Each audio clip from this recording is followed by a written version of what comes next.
Halo teman-teman, apa kabar? Welcome back to my channel. Di video kali ini kita akan melanjutkan tutorial REST API. REST API yang kita buat sudah selesai. Kali ini kita akan membuat untuk REST client-nya. Nah, untuk memulainya silahkan teman-teman buka lagi terminalnya. Kita akan duplikat project sebelumnya dan kita akan gabungkan menjadi sebuah full stack ya. Nah, kita buat folder full stack ini. Nah, isi dari full stack ini nanti ada client dan servernya. Nah, front end dan back end. Nah, back endnya kita ambil dari project 18 REST API address ini. Kemudian kita simpan ke dalam folder 19. Akan saya coba lihat ya. Saya masuk ke folder 19. Nah, di sini teman-teman bisa lihat ada back end. Nah, back end ini isinya adalah project sebelumnya yang sudah kita buat untuk REST API. Oke, silahkan teman-teman buka project 19 full stack-nya ini menggunakan text editor favorit teman-teman. Kita akan menggunakan Visual Studio Code. Nah, ini ya, kita ubah namanya menjadi backend. Ini isinya adalah project yang sebelumnya kita buat. Nah, nanti kita gunakan backend ini sebagai backend aplikasi kita. Nah, sekarang kita akan membuat untuk front end-nya. Front end-nya kita akan menggunakan React.js. Nah, untuk memulainya, teman-teman silahkan install dulu untuk Yarn ya. Kita akan menggunakan Yarn. Kalau misalkan teman-teman sudah mengikuti seri tutorial terkait dengan React.js, di channel ini juga ada yang basic React.js. Kalau misalkan teman-teman belum, silahkan ikuti dulu untuk dasar-dasarnya. Nah, kalau misalkan mau langsung mengikuti yang ini, teman-teman harus menginstal Yarn. Teman-teman kenal npm i, kemudian strip g, ketikkan yarn. Nah, nanti akan terinstall. Kalau misalkan sudah, teman-teman bisa cek yarn min v. Nah, ini versi yarn yang sudah terinstall di tempat saya. Saya akan clear screen. Nah, di sini kita akan membuat project React-nya menggunakan Vite. Jadi kita bisa ketikkan yarn create Vite. Kita akan buat project Vite. Nah, ini pernah kita pelajari ya di seri tutorial React. Nah, kemudian kita akan kasih namanya di sini. Di sini back end, berarti di sini front end. Kita akan buat front end. Nah, front end-nya kita gunakan React. React-nya kita React JavaScript ya, bukan TypeScript. Sementara JavaScript dulu. Oke, ini sudah ya. Jadi di sini terbentuk dua buah folder, backend dan front end. Nah, untuk mulainya silahkan teman-teman masuk dulu ke front end. Nah, di sini front end, kemudian teman-teman ketikkan yarn untuk menginstal dependensinya.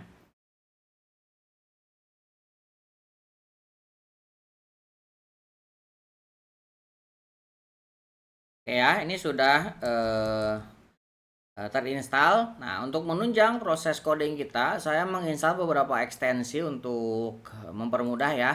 Nah, di sini saya menginstal React 7 plus React Redux ini untuk snippetnya ya.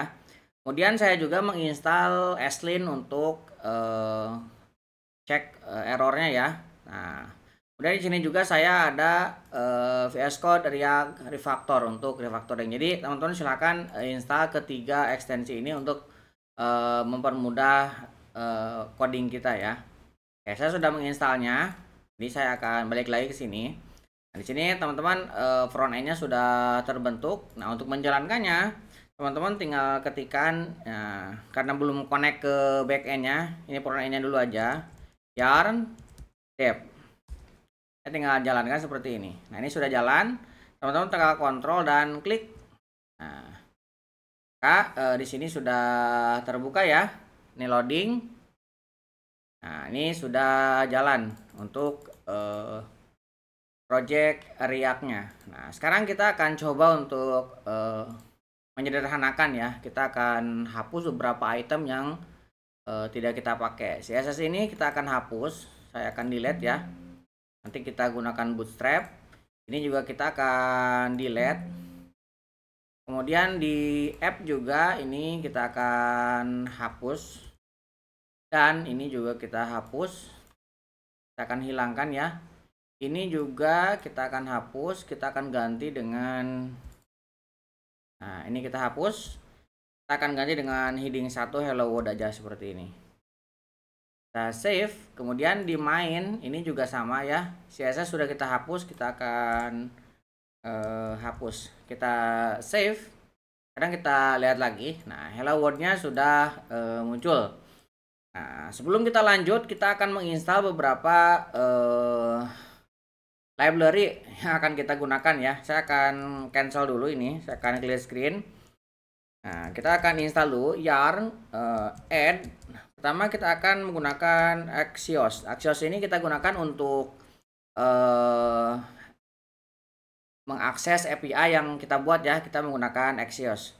Kemudian kita juga akan menggunakan Bootstrap untuk stylingnya. Ada Bootstrap dan React Bootstrap. Nah, tiga ini Axios untuk API, kemudian Bootstrap ini untuk style, dan React Bootstrap juga sama untuk style. Kita install dulu tiga ini ya.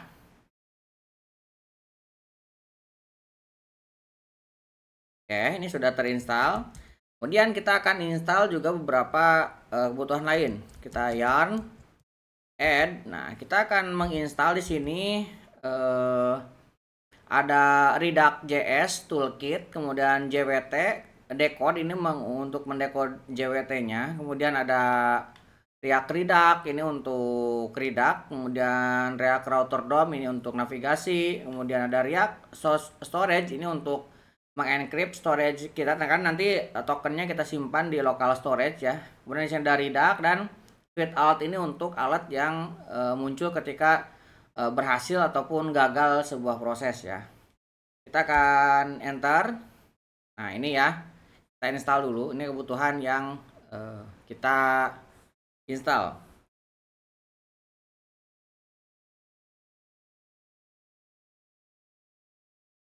Oke, ini sudah ya.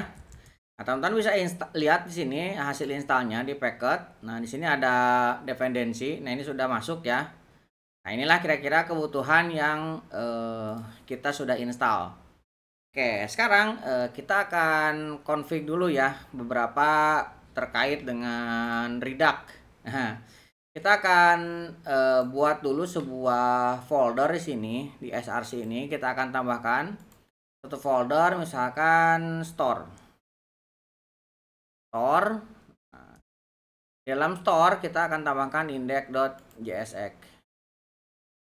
Nah, di dalam index ini kita akan buat isi store-nya. Kita akan import. Kita akan export, kemudian cons, kemudian store. Nah, store ini kita akan ambil dari configure.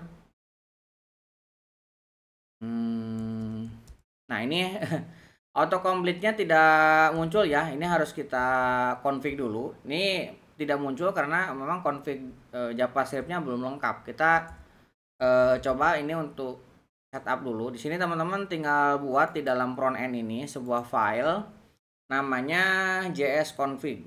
jsconfig.json. Nah, ini config kita buat untuk compiler atau autocomplete-nya supaya lebih lancar ya.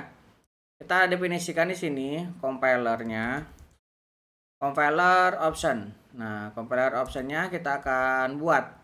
Kita akan buat di sini base URL. Base URL-nya kita gunakan titik, artinya root-nya ya. Kemudian kita akan tambahkan path. Nah, path-nya kita akan buka dengan .slash ketika nanti import ya. Kemudian nanti yang mewakili slash ini adalah folder src. Oke, kemudian kita akan tambahkan include di sini. Koma, kita akan include. Nah, kita akan mengincludekan src supaya membaca semua yang ada di src. Kita akan save. Nah, di sini lihat ada ngeload dulu ya. Nah, sekarang kita bisa lanjutkan untuk modifikasi untuk ininya ya, store-nya. Kita akan export. Nah, export. store ini kita ambil dari configure. Nah, lihat sekarang sudah muncul ya configure-nya.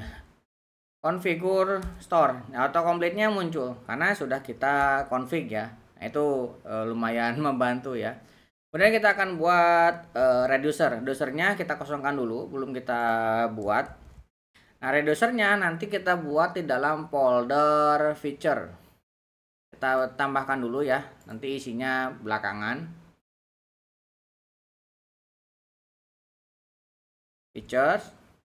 Nah, features ini kita akan tambahkan nanti satu buah file user slice. User slice.jsx. Oke, ini user slice. Kemudian nanti kita juga akan panggil. Ini mainnya kita akan panggil dulu ya ke dalam main sini. Kita panggil untuk provider. Providernya kita akan ambil dari Redux. Kemudian store-nya kita ambil dari store. Nah, ini ya providernya, ini kita import dulu, kontrol spasi. Nah, ini langsung ya yang tadi kita buat nih, store index JSX. Nah, karena kita sudah mengkonfig, ini langsung bisa ke import. Kalau tidak kita config, JS config tadi ini tidak muncul ya. Jadi ini penting juga untuk membantu kita coding supaya lebih lancar. Oke, ini sudah kita tambahkan. Kita bisa lihat error gak ya di sininya. Nah, ini tidak error ya. Nah, berarti untuk proses inisialisasi project kita sudah berhasil ya. Kita menambahkan sebuah store. Nanti store-nya kita buat user slice-nya di sini, dan kita nanti masukkan ke store-nya di sini. Nah, kemudian nanti juga kita akan buat komponen. Kemudian kita juga nanti akan buat untuk refresh token-nya.